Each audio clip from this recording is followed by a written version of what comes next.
रहीम अस्सलाम वालेकुम वरहमतुल्लाहि वबरकातुहू। ये हमने मोबाइल के लिए ये एक माइक लिया था।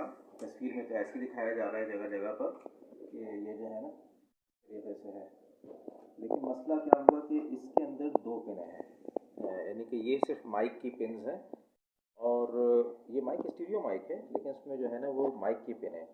और जब हम हेडफोन को देखते हैं, इसमें कोई है नहीं हेडफोन, तो नॉर्मली मोबाइल के अंदर जो है वो 4 पिन लगती हैं, इसमें हेडफोन और माइक दोनों चीज़ें आती हैं। तो स्टीरियो माइक होता है और स्टीरियो हेडफोन होता है।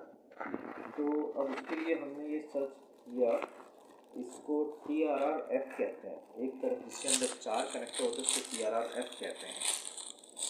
तो ये केबल मिल गया हमें, अब हम इसको लगा कर देखेंगे।